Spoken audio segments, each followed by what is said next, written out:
L'été au Maroc, il fait trop chaud et trop sec. Un cocktail explosif.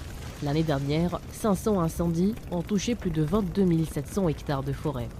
L'équivalent de la superficie de la ville de Marrakech. En termes de répartition géographique des incendies, la région de Tanger-Tétouan el-Hoceima vient au premier rang des zones touchées. Près de 200 départs de feu l'année dernière. Cette année encore, la région a connu jusqu'au 10 juillet 182 départs de feu affectant 1 millier d'hectares. Mais en 15 ans, les zones à risque se sont bien élargies.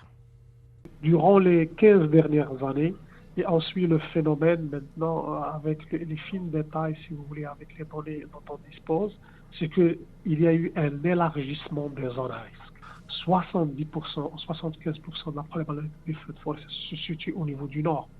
Ça se situe au niveau du rideau des provinces méditerranéennes, en partant de Tanger, Tétouan, Arish, Hoceima, Nador, Chefchaouen, bien évidemment, Ouazzane, en allant vers, si vous voulez, même vers Berkane, en allant vers Saïdia, et en descendant vers Tazap et Taoulet.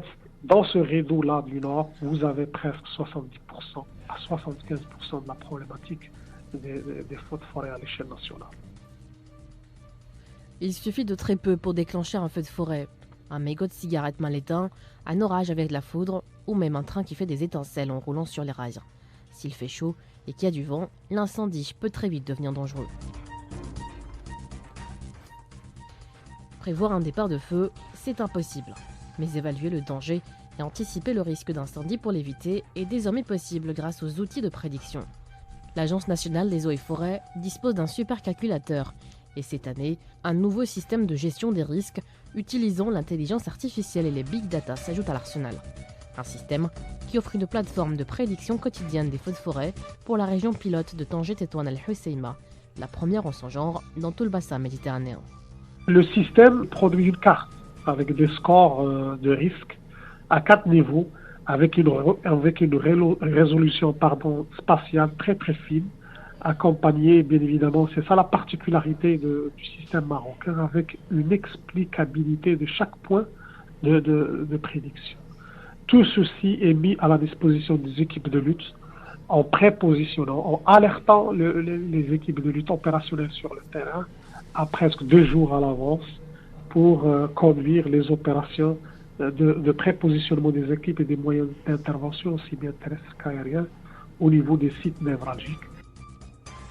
Cette carte fournit des informations précieuses aux équipes de lutte sur le terrain. Elle prend en compte des facteurs comme les conditions météorologiques, les images satellites récentes, les données socio-économiques, ainsi que la nature et l'état de la couverture forestière. Tout ceci est géré avec une big data qui date de 1997. Donc c'est une base de données géante qui se réfère à 3 éléments essentiels, l'évolution du climat, les données météo et également tout ce qui est socio-économique et l'historique des points noirs, ou si vous voulez l'historique des incendies ou l'éclosion, des points coordonnés des éclosions. Et la big data également, il est constitué de tout ce qui est nature et état du couvert forestier, son inflammabilité, sa combustibilité et bien évidemment il y a un score, des sous-scores qu'on donne à chaque type de forêt. Cette base de données géante et nécessite également des calculs intensifs qui se font par le biais d'un supercalculateur au niveau de l'UM6P, au niveau de l'université Mohamed VI Polytechnique de Belgrade. Donc il y a une trilogie entre l'université, entre la Direction générale de la météorologie nationale et le département, l'Agence nationale des eaux et forêts. Donc ces 3, si vous voulez, bouts du triangle, c'est qui nous confère cette précision en termes de prédiction. Sur le terrain, il ne suffit pas d'éteindre les feux. Il y a aussi l'opération post-incendie. Replanter, laisser la nature se reconstruire ou réduire les risques post-incendie, après un feu de forêt, l'agence réalise des études pour déterminer le meilleur comportement à adopter. Une opération qui se décline en 3 étapes. Il y a des actions chronologiques qui se font, si vous voulez, dans le temps et dans l'espace par des spécialistes, par des ingénieurs forestiers, spécialistes en aménagement des forêts. Et il y a, si vous voulez, 3 principaux axes, en fait, c'est analyser l'impact du premier arbre. Donc, analyser l'impact du feu, ça veut dire essayer de cartographier l'espace et de dire à quel niveau de brûlure on est, d'accord?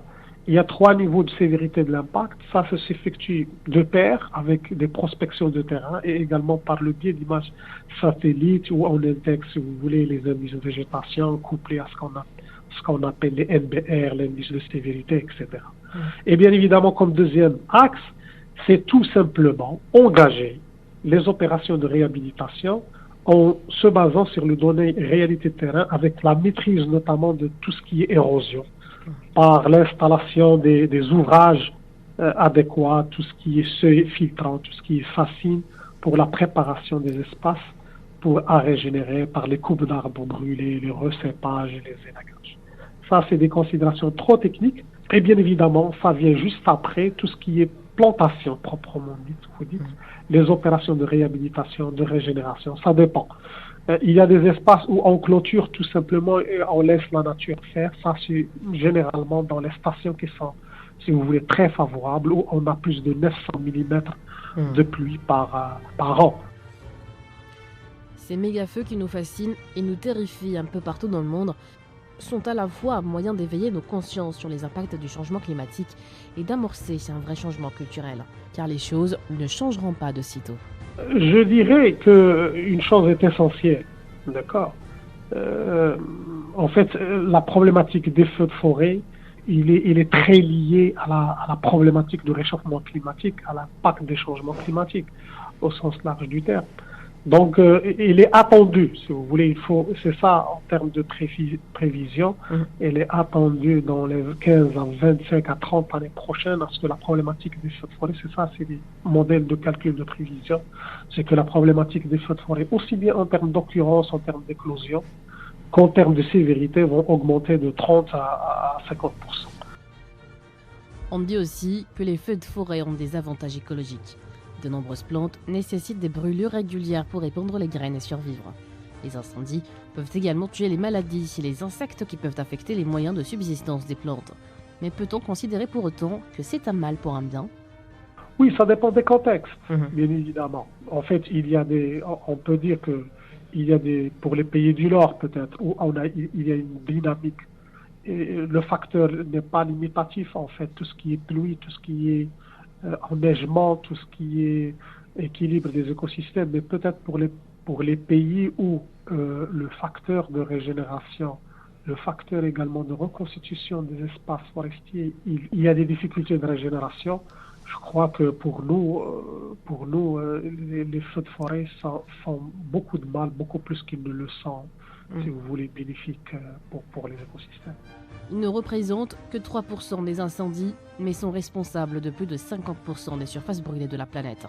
Depuis une dizaine d'années, les méga-feux incontrôlables se multiplient. On se souvient de Fire Camp qui a dévasté la Californie en novembre 2018, et le phénomène s'intensifie. En 2020, la Californie a de nouveau connu 6 méga-feux. Depuis lors, les méga-feux ont surgi en Indonésie, en Amazonie, en Bolivie et même en Sibérie, où les feux ont dévoré une surface équivalente à celle de la Belgique. En tout cas, les prévisions scientifiques ne sont guère optimistes. On dirait que l'enfer entier est à nos trousses, et si les scientifiques ne sont pas optimistes, le réalisme et le pragmatisme sont de mise pour éviter les pires scénarios. Merci d'avoir été des nôtres, c'était le podcast À la loupe, Guetter les feux, un modus operandi de l'ANEF, un épisode produit par Selma Saidi qui a interviewé le directeur de la reforestation et des risques climatiques et environnementaux au sein de l'ANEF. Et dans 2 semaines, retrouvez Oumaima Zelzouli pour un nouvel épisode. À la loupe, le rendez-vous à ne pas louper. Vous pouvez réécouter cet épisode samedi à partir de 13h15. À la loupe est aussi disponible sur YouTube, Spotify et Apple Podcast. Portez-vous bien et à très bientôt.